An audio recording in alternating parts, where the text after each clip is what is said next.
Pedi em súplica, deixa eu falar primeiro, porque eu vou atravessar a cidade atrás do meu amor bandido, né? Que é o único que eu permito ser. Mas eu gostaria muito de agradecer o convite da Gabriela. Estava agora há pouco comentando com ela que algumas colegas de magistratura falaram: por que você não explicou para a gente, por que você não falou? Eu falei: vocês são umas tontas que não olham absolutamente nada. Eu divulguei nos grupos, mas vocês só sabem ficar fazendo audiência o tempo todo, então a coisa fica mal parada. Mas também ela já me adiantou que em outubro estará aqui de novo, e dentro desse contexto haverá uma divulgação, e eu prometo trazer umas colegas assim no mesmo perfil que o meu, não é? Nada de gente com ataques críticos, né, de eu sou semideus. Não, pessoal assim, com essa iniciativa de que tudo tem que ser muito leve, porque a nossa realidade de vida, especialmente em São Paulo, ela é extremamente adversa. Eu pedi para a Gabriela colocar esse tema, porque isso deriva, para mim, de praticamente 20 anos dando aula em faculdades, especialmente na região de Santos, e na magistratura eu estou há 24. E é uma situação bem interessante que eu brinco com os meus alunos e digo: eu vou, depois de formada, não, depois de aposentada, eu vou criar uma página, uma plataforma chamada iFormei, né? Porque eu nunca vi vocês, está parecendo aquela iCasei, não tem uma plataforma dessa? Você quer casar, você adota lá os parâmetros da plataforma, tudo sai certo. Eu falei: vou criar uma dessa, né? iFormei, porque parece que vocês estão fora do mundo. Mas eu entendo perfeitamente, porque eu passei por algo semelhante. Por incrível que pareça, direito do trabalho era a matéria que eu mais odiava na faculdade, processo também. E foi pelas mãos do meu professor Amauri que eu fui para essa área, já como advogada, ele me ensinando tudo. E um belo dia ele falou: vai fazer audiência. Eu só tinha prática na área civil e na área penal. E ele disse: é muito tranquilo, só diga, não tem acordo e entregue à defesa. Só que no momento de acabar a audiência, adivinha, né? Me deram uma ata para assinar. E a pergunta era: onde eu assino? Eu falei: essa parte ele não me explicou. E aí você também tem que ter um pouquinho de jogo de cintura. E aí eu falei para o preposto: poxa, primeira vez que estamos juntos, assina aí para dar sorte, né? Aí ele assinou, opa, se ele assinou aqui, eu assino embaixo, né? Mulher é meio esperta para esses pequenos detalhes, né? Consegue sair bem, enfim. E eu brinco com os meus alunos que o importante é você não ter medo e, na medida do possível, fazer o que eu passei a fazer depois que eu comecei a fazer as audiências trabalhistas, diante do local em que você vai se apresentar, onde você vai militar, não ter a vergonha de falar com os profissionais da área, acompanhar um antigo professor, ou sentar simplesmente ali para ver como é que a audiência se desenrola, qual é a sistemática da secretaria. Quando eu estava em Santos e São Vicente, os meus alunos tinham a habitualidade de me acompanhar ao longo das audiências e, dentro desse contexto, ver tudo o que acontecia, em especial na secretaria, né? Hoje eu estou longe nas aulas, o que eu tento falar para eles? Que eles se preocupam, via de regra, com o menos importante. Não é? Com a reforma trabalhista, eles estão preocupados em liquidar pedidos. Vocês fazem uma petição péssima, que ninguém entende absolutamente nada. Peça para a mãe ler a petição, já ajuda. E aí eles viram: prof, posso trazer para você ler quando eu fizer a minha primeira pode? Semana passada um moleque levou uma para mim. Falou: prof, você dá uma lida? Dou, mas posso criticar? Pode. Então eu rabisquei 2/3 da PET, falei: refaça e me traga semana que vem para eu dar uma lidinha, porque ela está horrível. Mas é isso que eles têm que tentar, assim que saírem do 5º ano, enfrentar sem medo, buscar ficar lá paradinho na audiência, fazer o texto, levar para um professor. Isso parece uma realidade tão distante daqueles que já militam na área há 10 anos, 5 anos, mas hoje isso é uma atuante cada vez mais efetiva. E eu sinto isso como magistrada, principalmente em razão da multiplicação das faculdades de direito. Você vê um profissional pouco preparado, que erra o endereçamento de uma petição inicial. Chama o juiz do trabalho de juiz de direito. Então, eu procuro incutir nos meus alunos esse ideal de busca mesmo, sem medo, porque eu falo para eles: é só assim que vocês irão aprender, não é? A professora Flávia, infelizmente, não está aqui, mas ela dá aula de prática também. E as nossas aulas são voltadas efetivamente para que eles descubram os problemas na aventura que vai ser a vida deles, em especial como advogados.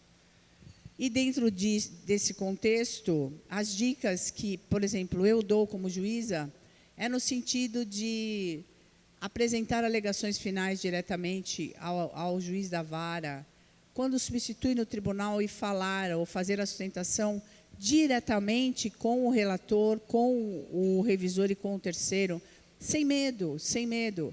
Por incrível que possa parecer, eu não sei se vocês têm estagiários trabalhando com vocês, mas a realidade deles é de pouca absorção do mercado de trabalho do que eles vão fazer. Como estagiário, eles praticamente reproduziam peças, seguindo os ditames de quem estava com eles. E, de repente, eles se veem como doutores. E aí, para que lado eles vão correr?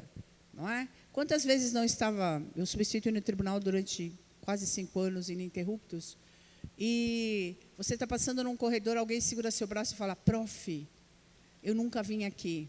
O que vai ser de mim? Eu solto o braço primeiro. Solta. Olha para o canto da parede e faz de conta que não tem ninguém olhando para você. Não é? Então, outro dia, a professora Neuza, que é professora de medicina legal, disse para mim, Alcina, vamos escrever um livro a 2? Falei, isso, eu entendo tudo de medicina legal, Neuzinha. Nossa, as fases do afogamento são a única coisa que eu lembro direito de medicina legal da 4º e 5º ano de faculdade. Ela disse, não, mas vamos ensinar para eles o caminho das pedras. Eles precisam disso. Eles precisam de uma... Hoje se fala muito em ferramenta, mas seja um livro, seja uma plataforma que possa direcionar nessas dicas. O que eu vou fazer depois de formado? Trocar uma ideia. Quem sabe isso não possa ser um projeto da Gabriela também, com alunos recém-formados, não é? O que eu pretendo fazer? Para que lado eu corro? Qual é o meu maior temor? Fazer uma PET, fazer um RO, fazer um... No meu caso, isso, né? Fazer uma defesa, fazer audiência, levar a bronca de um juiz. Eu já disse que aquilo tudo é cenário para eles. É uma arte dramática, literalmente, que precisa ser absorvida. E dentro desse contexto, cada um faz o seu papel. Se você levar uma bronca, a bronca vai ser absorvida, acabou a audiência, eu estou lá de boa falando, e aí? Bebê, já está bem? Já está andando? Porque, caramba, você encontra com os mesmos advogados praticamente todos os dias, e com os jovens ou com os mais velhos. E se eu tornar minha realidade adversa numa jurisdição em que eu senta um advogado, ele levanta 5 audiências depois, eu estou morta, não é? Então, é isso que o jovem advogado precisa buscar, a meu ver, esse destemor muito antes de escrever qualquer peça.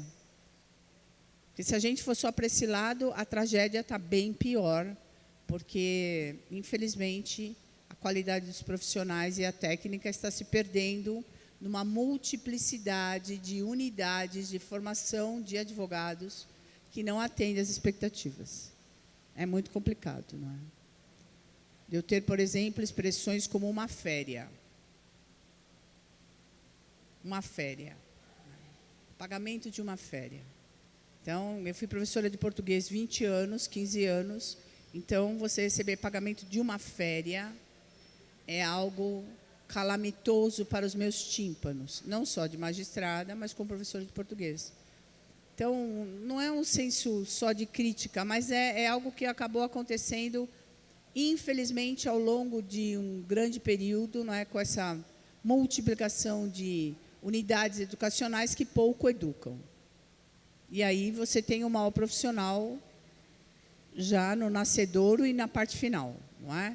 Não é, graças a Deus, a grande gama. A grande gama ainda são de alunos com ideais, com busca, com sonhos, como nós tivemos quando nos formamos, não é? E o incentivo parte dos professores. Olha, para quem é míope, filha, a realidade é assim. Você pode se você colocar a mãozinha assim, eu vou agradecer, né? Faltam 10. Então, está tranquilo, né? Porque se você me mostra um papel ao longo, vocês, assim, me perdoem. Eu vou chamar o Rabin para fazer parceria comigo, né? Fazer stand-up, porque não dá para... Faltam 5 ou faltam 10? Faltam 10, então. Então, tem muito mais tempo. só gostaria de tomar um pouquinho mais de detimento com a questão da iniciação do profissional, em especial nos tribunais, não é? Os tribunais são a parte mais assustadora para qualquer um deles, porque eles imaginam que o desembargador sabe a CLT de cor, no meu caso, né? E que vai, assim que ele abrir a boca, ele vai tomar uma bordoada, né? Isso não existe. E aí eu gostaria também de colocar esse tipo de situação para vocês, em especial na minha cidade e na minha região. Na 15ª, não posso falar, porque nem advoguei muito pouco lá. Mas na 2ª região, sim. Os desembargadores aqui no meu tribunal, eles estão sempre dispostos a receber vocês na apresentação dos memoriais e no sentido de ouvir mesmo. Eu canso de falar para os alunos e explico que, na prática, um advogado tem uma visão muito mais delineada do processo do que o juiz, especialmente quando ele está como relator num tribunal, ainda mais na situação do convocado, na situação de um convocado que praticamente tem a assessoria à sua disposição, mas uma assessoria já com um perfil definido, não é?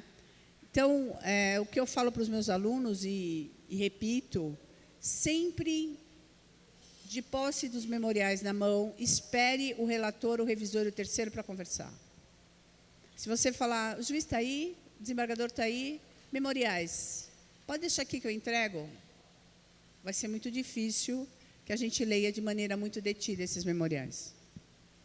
Então, se você for até lá, entregar e explicar a sua vertente, quantos processos eu já não tirei de pauta? Por quê? Porque eu ouvi de você um ponto de vista muito mais concreto do que aquele que eu havia lido, aliás, numa semana em que eu tive 50 relatorias, sem revisões e sem terceiros. Não é humanamente impossível você trabalhar isso. Agora, se você vem e conversa comigo no sentido de que, olha, esse ponto aqui com essa prova tem tudo a ver, eu vou olhar de maneira mais detida. Se for o caso, até adio o processo daquela sessão. Então, não é só para o advogado iniciante, de repente, é uma realidade que vocês também não se habituaram ou se acostumaram a explorar, no sentido de que eu tenho que falar para o relator o que é mais legal para ele olhar, porque provavelmente ele não olhou de maneira muito mais detida. E isso não é fundo de crítica. Volto a dizer para vocês, é uma média de 250 processos na semana aqui na 2ª região. Então, por mais que eu olhe de maneira, os piores, vai para esse assessor, banco de investimento, essas coisas todas, enfim. Nossa senhora, explodiu a carreta e você junto, né? Porque levar todo esse tempo. Essa é a professora Flávia, que faz parceria comigo na Católica de Santos. Ela é uma querida, mas ela é advogada. Não é juíza, que nem eu. Ela só sabe falar isso, que eu sou juíza e chique, né? Tá bom. Hoje eu não estou tão chique, porque saindo daqui eu vou para o jogo, volto a dizer. Então eu tinha que estar quentinha, né? Meu casaco está me esperando no carro, minha touca já está na bolsa, só enfiar na cabeça, né? Então, dica para quem milita aqui em São Paulo, quem eventualmente virá para cá. Pode, sem medo algum, despachar com o desembargador, seja ele convocado, seja juiz convocado, seja o desembargador, sempre eles estarão ali, ou então o chefe do gabinete informará a hora e o dia que ele estará. Isso é de extrema, suma importância. Se é para vocês, imagina para uma pessoa que me vê passando no corredor e trava o meu braço porque está em pânico para fazer uma sustentação oral. Não é? E não raro também, a sustentação oral, eu tive grandes surpresas com grandes alunos meus, de que, na prática, o que a grande maioria dos julgadores busca é a objetividade. Se você já sabe que aquele tipo de matéria não tem como sobreviver, evite. Não é? Vá numa toada daquilo que é plausível. Falo isso o tempo todo para os meus alunos e acho que é a questão mais lógica nisso tudo, não é? Coincidência também, a coisa de uns 4 meses, 6 meses, eu estava saindo da minha substituição ano passado, uma menina fez uma sustentação perfeita. Ela tinha, eram 5 objetos do RO, ela sustentou em cima de 2, porque 3 ela já sabia que não teria condição. E eu fiquei olhando e disse, nossa, que moça jovem, não é? Ideóloga, vibrante, coisa intensa. Fiquei mal feliz de ver a menina. E o processo não era nem meu, eu estava prestando atenção nela por ela ser daquela forma mesmo. E ao acabar, e o pessoal tinha saído da sala para tomar um café, e eu continuei, porque eu fazia uma correção de alguns votos que eu ia levar para o gabinete. E ela voltou e disse, doutora, eu poderia falar com a senhora um instante? E eu ali, no meio de um monte de voto que eu tinha que liberar, sabe quando você fala assim, ai meu Deus, por que eu fiquei na sala? Vai sobrar para mim alguma arte? Virei para a menina e falei, pode falar, filha, o que é que aconteceu? Ela disse, então, a senhora deu aula para mim em 2007. E naquela época, eu nunca tinha tido direito do trabalho de uma maneira tão legal. E foi em cima disso que eu vim para São Paulo. Hoje eu milito, ela milita num escritório fortíssimo aqui em São Paulo. Eu estou no escritório, eu fico por aqui e eu estou extremamente feliz. E desde aquela época eu queria te dar um abraço. Você deixa eu dar um abraço agora? É óbvio que eu também não vou lembrar de um aluno que se formou em 2007, na Católica, né, passados 12 anos. Mas ela fez exatamente tudo aquilo que eu pedi ao longo de um ano de prática, na postura do profissional. Ela não aprendeu isso também só nas minhas aulas de prática, mas é a ideia de que parece que lançando elementos assim nas pessoas, não pessoas do bem, mas pessoas dispostas, focadas e disciplinadas, a coisa flui. E, infelizmente, é isso que eu percebo no nosso país, não é? A má gestão em todos os níveis da administração por pessoas sem capacidade, sem foco, sem disciplina, não é? E aí volto novamente para a ideia do papel efetivo de um professor. Eu vou sentir muito ter que parar de dar aula e provavelmente eu vou fazer isso antes de eu me aposentar, porque a distância de Itapecerica para Santos está me matando. Mas eu sinto bem na pele aquilo que o meu professor Amauri e outros professores do Largo São Francisco sempre fizeram. A ideia de te segurar, de te acalentar, de te trazer. Eles sempre fizeram isso e eu procurei fazer com os meus alunos, não é? Então, é a certeza de que alguma coisa pode dar de boa. Quando o professor falou para mim, vai lá para o meu escritório ficar comigo, eu falei, professor, eu detesto essa matéria, eu só me inscrevi nela para continuar jogando pela faculdade. Aí ele disse, não, mas você escreve bem, vai lá conversar comigo. Depois de uns 5 meses, ele falou, você vai fazer um concurso, você vai passar. E ele vaticinou.